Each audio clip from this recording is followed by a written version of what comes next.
जय माता दी दोस्तों, कैसे हैं आप सभी। आशा करता हूं दोस्तों आप सभी अच्छे होंगे, स्वस्थ होंगे। आज मैं आपको बताऊंगा कि कैसे आप पता कर सकते हैं कि आपकी कुल देवी या आपके कुल देवता बंधन में है और कौन कौन से संकेत आपको दिखाई देंगे, कौन कौन से लक्षण आपको दिखाई देंगे जिनकी वजह से आपको पता चल जाएगा कि आपके जो कुल देवता हैं वो बंधन में है या जो आपके कुल देवी हैं वो बंधन में है। देखिए मित्रों, हमारे द्वारा कई बार ऐसे कार्य हो जाते हैं, ऐसे कर्म हो जाते हैं जिसकी वजह से हमें आगे चल कर के पछताना पड़ता है। पर कुछ जो बुरी सोच वाले लोग होते हैं, जो नेगेटिव लोग होते हैं, जो नकारात्मक विचार वाले लोग होते हैं, वो ऐसा नहीं सोचते।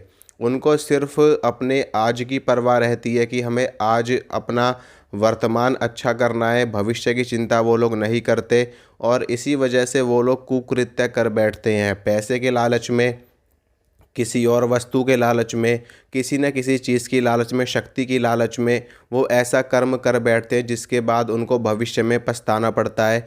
इसी प्रकार से कुछ तांत्रिक ऐसे होते हैं, कुछ भगत ऐसे होते हैं जो अपने फ़ायदे के लिए दूसरों को नुकसान में डाल देते हैं, दूसरों की शक्तियों को बाधित कर देते हैं, दूसरों की शक्तियों को उतार लेते हैं। ऐसा मैंने बहुत देखा है और ऐसा वाकई में होता भी है। अगर आपके ऊपर कोई अच्छी शक्ति चल रही है, आपके साथ में कोई बड़ी शक्ति है, माँ दुर्गा की शक्ति है या फिर हनुमान जी की शक्ति है या माता काली की शक्ति है और आप किसी तांत्रिक के पास जाते हो, किसी भगत के पास जाते हो अच्छा भगत बनने के लिए या फिर ज्ञान लेने के लिए, तो वो भगत क्या करता है कि आपकी शक्ति को उतार लेता है। ऐसा हर कोई नहीं करता, पर कुछ लोग ऐसे होते हैं जो अपनी शक्तियों को बढ़ाने के लिए या फिर देवी देवताओं से कार्य करवाने के लिए ऐसा कर्म करते हैं, लेकिन उनको ये नहीं पता होता कि भविष्य में उनके साथ में क्या घटित होगा, उनके परिवार के साथ में क्या घटित होगा।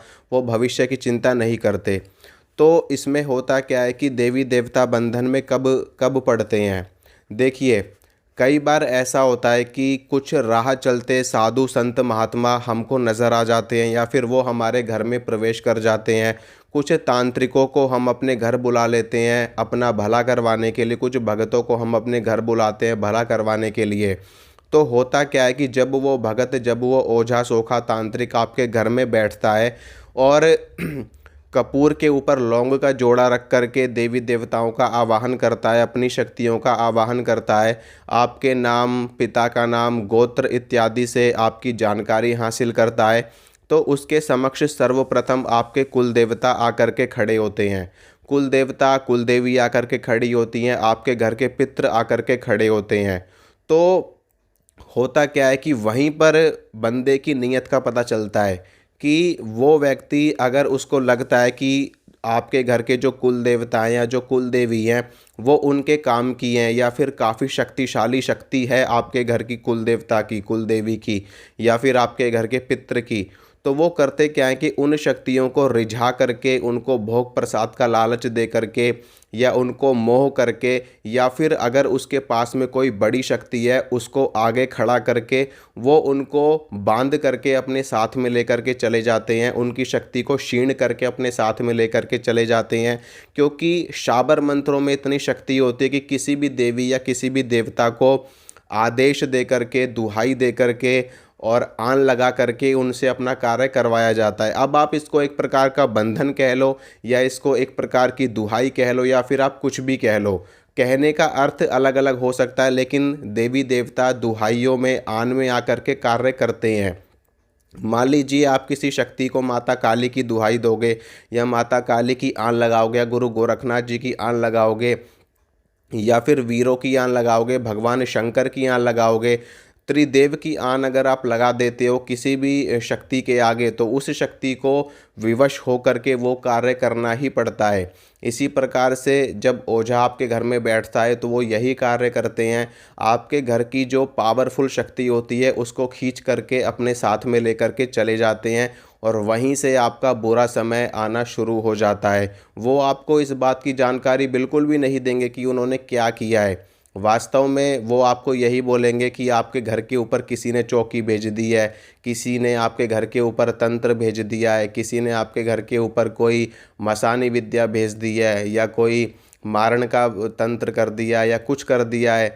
या फिर कोई और क्रिया कर दी है, इस प्रकार से वो बोल करके अपना बचाव करेंगे और ये बोलेंगे कि इतना इतना खर्चा आएगा, ये हवन होगा, ये पूजा होगी, ये पाठ होगी। हाँ, मैं मानता हूँ पूजा पाठ में खर्चा आता है, हवन में खर्चा आता है, सामग्रियों का खर्चा आता है, लेकिन इतना भी नहीं आता कि जितना लोगों को लूटा जाता है, इतना भी नहीं आता कि जितना भोग प्रसाद में लग जाए। ज़्यादा से ज़्यादा कितना खर्चा आ जाएगा, 500, 1000, 2000, या फिर पूजा के ऊपर भी डिपेंड करता है कि किस प्रकार की पूजा हो रही है। अगर कोई बड़ा अनुष्ठान हो रहा है तो निश्चित रूप से उसमें कुछ खर्चा हो सकता है, लेकिन जितना आपको ये लोग बेवकूफ़ बनाते हैं उतना आपको नहीं बनना चाहिए बिल्कुल भी। और ख़ास करके अगर आप कोई पूजा पाठ करवा भी रहे हो इन लोगों से, तो उनसे अपने सामने अपने घर पे पूजा पाठ करवाइए, या फिर वो जहाँ भी पूजा पाठ कर रहे हैं अपने स्थान पे कर रहे हैं तो उनसे अपने समक्ष करवाइए। ये लोग क्या करते हैं कि आपसे पैसे ले लेते हैं और बोलते हैं कि हाँ, हम आपका काम कर देंगे। अगर उन्होंने ये बोल दिया तो निश्चित रूप से आप समझ जाना कि आपका काम नहीं होगा। ज़्यादा से ज़्यादा थोड़ा बहुत भोग प्रसाद दे करके कुछ ताबीज़ वगैरह आपको दे देंगे ये लोग पहनने के लिए, बस इस इतने से काम आपका कर देंगे। इससे ऊपर वो कुछ नहीं, बाकी पैसे सब के सब उनकी जेब में चले जाते हैं। तो यहीं से आपके साथ में दिक्कतें होनी शुरू होती हैं। कुल देवी का बंधन या कुल देवता का बंधन यहीं से होता है।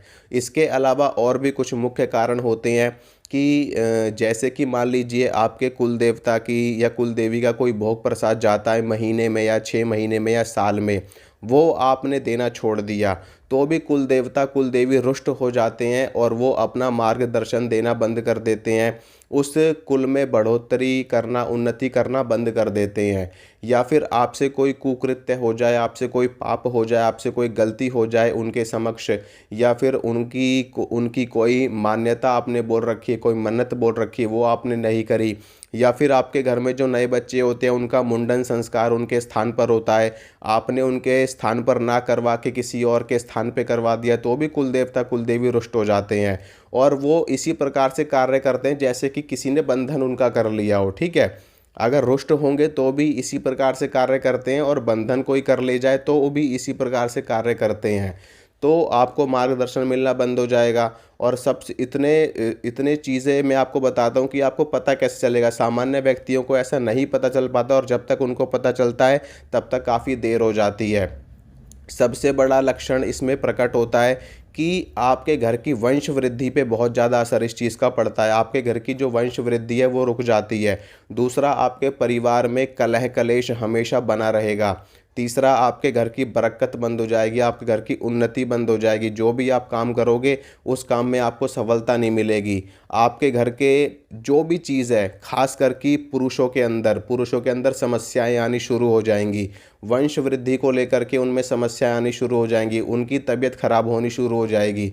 यहाँ तक कि अगर तब भी आप गौर नहीं करते और आप ज़्यादा से ज़्यादा देर कर देते हो, ज़्यादा भोग प्रसाद उनका नहीं देते, काफ़ी साल बीत जाते हैं उनके पास गए हुए, उनके दर्शन किए हुए, उनको वस्त्र इत्यादि दिए हुए, साल 2 साल 3 साल 5 साल आप नहीं जाते, तो घर में किसी सदस्य की मृत्यु भी हो सकती है। यहाँ तक भी देवी देवता जब रुष्ट हो जाते हैं तो ऐसा भी हो जाता है लोगों के साथ में। तो ऐसी गलती आपको नहीं करनी है। अपने कुल देवताओं को, अपनी कुल देवियों को टाइम टू टाइम आपको भोग प्रसाद देना है। साल में देना है, 6 महीने में देना है, जैसे आपके घर में दिया जाता है, जैसे आपके घर में परंपरा है। और अच्छे से अच्छे तरीके से आपको, अगर आप किसी के पास जा भी रहे हो तो आप किसी अच्छे अच्छे भगत के पास जाइए, अच्छे ओझा सोखा के पास जाइए, जो आपका अच्छे से ध्यान रख सके, अच्छे से आपका कल्याण कर सके, आपको मार्ग दिखा सके, ना कि आपकी शक्तियों को ही क्षीण कर दे।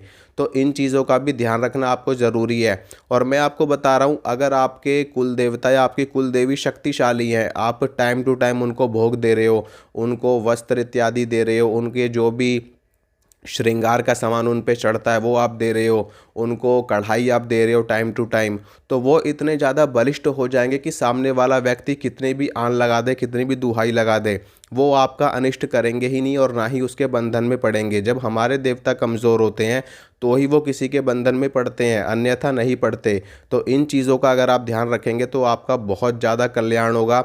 और कुल देवता कुल देवी अगर प्रसन्न है ना, तो उस घर में इतनी मौज होती है, इतनी मौज होती है कि जितना कोई सोच भी नहीं सकता। इतनी बरकत होती है, वंश वृद्धि लगातार होती रहती है, उन्नति और तरक्की होती रहती है। उस घर में हमेशा भंडारे भरे रहते हैं, उन्नति और तरक्की होती चली जाती है और हर कार्य में सफलता मिलती है।